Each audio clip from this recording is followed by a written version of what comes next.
Let's drink some wine. Great. Hi everyone, I'm Brian Hinchberger. And I'm Paul Hinchberger. We are the Wine Brothers, Yes. here in our backyard once again on a somewhat shiny day.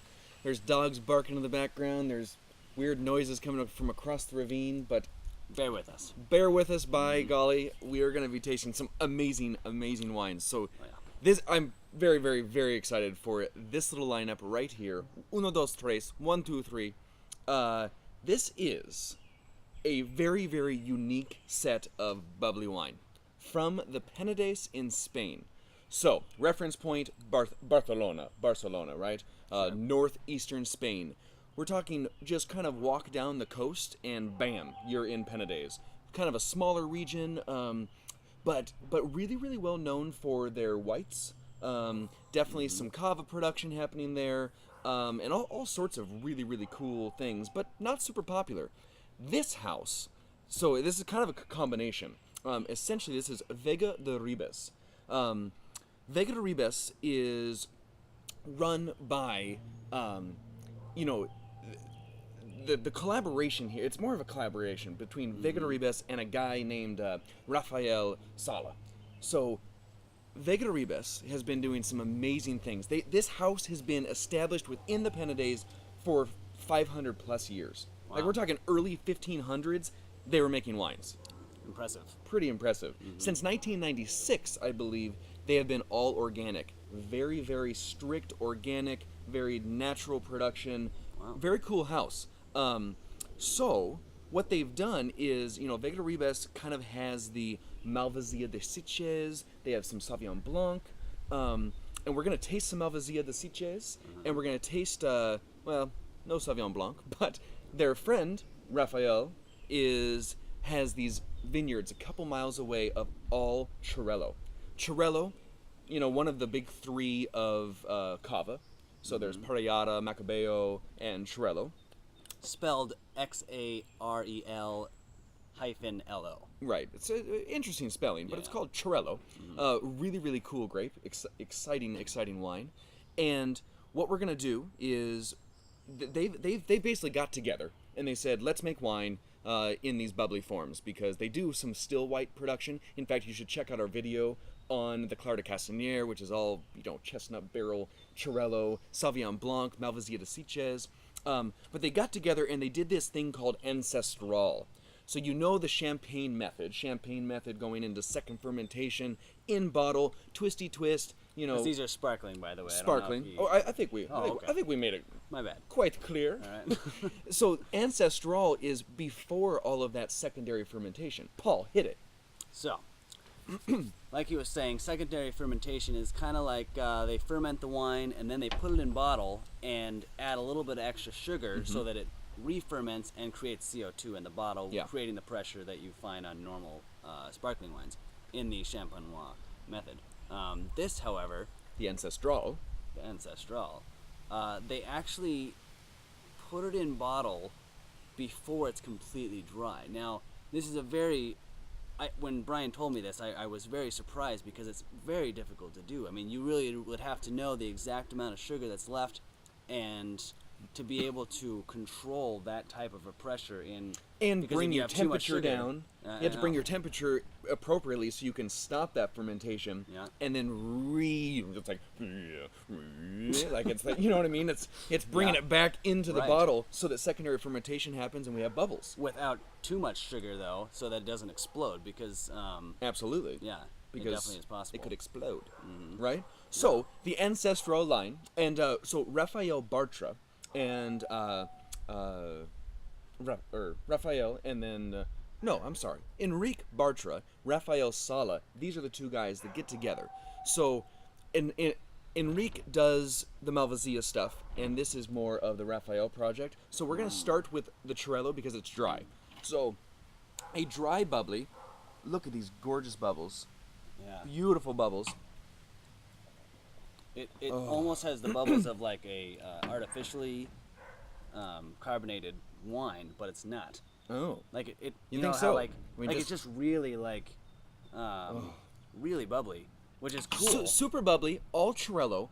Stick your nose in that. I mean, this is all organic production. So, just to kind of give you a little reference point, These guys sit literally 3-4 kilometers from the Mediterranean Sea. They're right off the coast. But hills start immediately in the Penedes, you know, just massive rolling hills, cool forests. In fact, these pictures have some really neat, like, forest backdrops.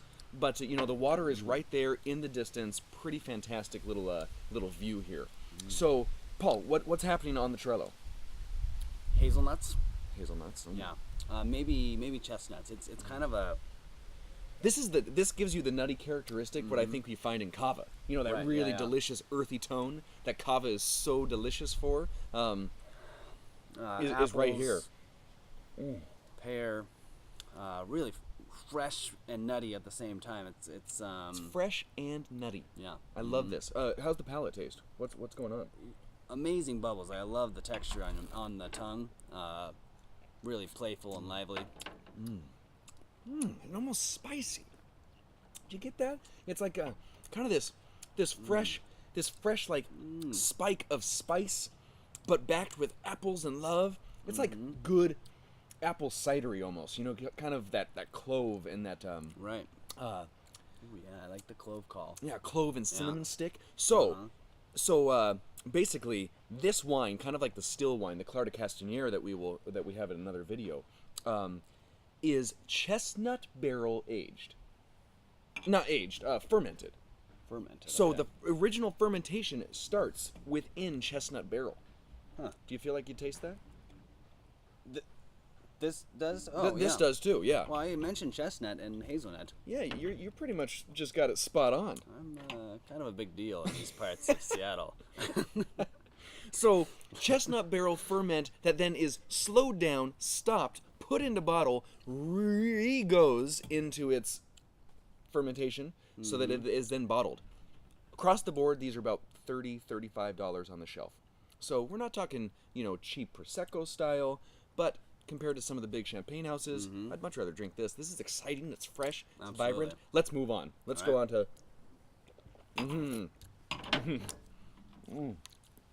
There's so much character in that wine. Yeah, absolutely. So much deliciousness. Yeah, nutty, walnuts, pecans, hazelnuts, chestnuts. So, we move on to the rosé. Now, this one we were a little bit nervous about because if you didn't notice, I spilled a little here, but this actually had a low fill. It was actually sitting below the cap when we got it, so we were a little nervous. But below the foil. below the foil. But you know, we were talking if it's done properly, you can actually do that with Bubbly because it's pressurized. It sits under a lot of pressure. So there's CO2 in the bottle versus any oxygen, and oxygen is what's gonna turn a wine bad. So a bad bottle. I figured it would be fine, Movie. but we weren't really sure. So, yeah, this right here is a combination of white Garnatxa and Summol. Summol, Paul? Heard of it? Nope. Nope. Had I? Nope. Until this. So, white Garnatxa and Summol. Summol comes from the Alea DO, which sits just on the other side of Barcelona, or Barcelona. And essentially is this red grape. Low pH, kind of hard to deal with, but not popular at all, obviously. And they threw this down in this bottle. What do you got? I love this. Yeah? Yeah. Really earthy. It's got like forest floor strawberries. Yeah. Yeah. So like wild strawberries growing in the forest. These aren't red strawberries. These things are like monsters. Monsters. You know what I mean? Like, it's got this, like if a strawberry could be brown but still delicious, I feel like it'd be a brown strawberry. Because it's so forest floor dirty. Earthy, yeah. Oh, can you smell that? I wouldn't be surprised. Seriously, that is so fantastic. How's the palate? You know, I mean, the bubbles are still there. That's what's awesome. You know, that low fill made me nervous, but we cracked it. It's like, oh, there they are. How's the palate? As good as the nose? Absolutely. Wow. So much going on. I love rosé wines and white wines that have an earthiness. That's one of the best wines I think I've had in a long time. An earthiness Sorry. of a red wine. Like it has that earthiness, which is very untypical for rosés and whites. You generally get more minerality versus earthiness, and this has got earth. This wine is killer. The palate is fantastic. The bubbles are great. The chill is nice. Sunny sky. Oh. Makes you happy and happy. And really, when I spit it the first time, you don't get all the flavor. Like when you swallow it, I get so many more things, and so I don't think I'm going to spit anymore. Okay, fair enough. So we have dry Xarel-lo. We have a dry Garnatxa Summol blend here. That's rosé, beautiful, all organic. Next, we're going to move on to the Malvasia de Sitges. So, Paul. That is exciting. Well, it really is. In fact, no one gets to drink that later. Nope. Except me. So this now is Malvasia de Sitges. Have you heard of it?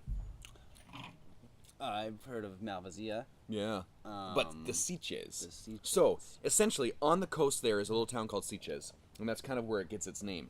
This variety, Vega Ribes brought back almost from the dead.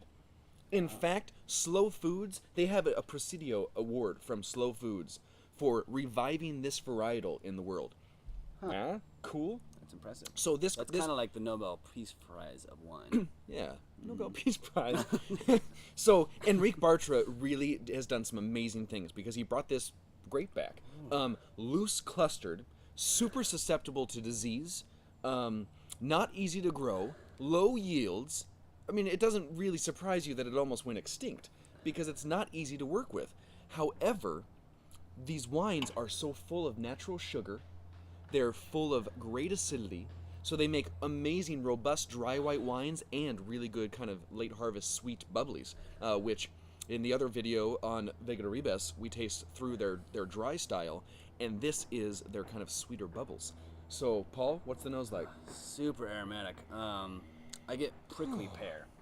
Prickly pear? Like spicy prickly pear. It's oh my god, that nose is fantastic. Really fantastic. Delectable. Okay, so I was kind of thinking, $35 for these. They're not cheap. But hey, how many times have you bought good champagne that costs twice that much? These are killing it.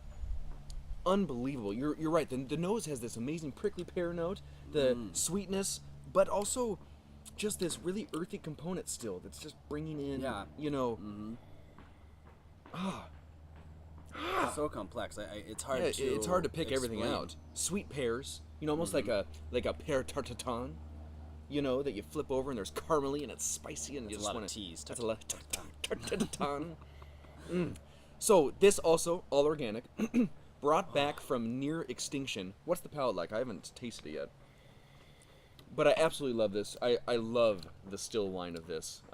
It's a little bit sweeter than I expected. Sure, but yeah. It's delicious. Like I said, super sweet grape. Right, yeah. So the natural sugar is actually playing into this bubbles. Right. It kind of has like a muscat character almost, but it's so much more complex.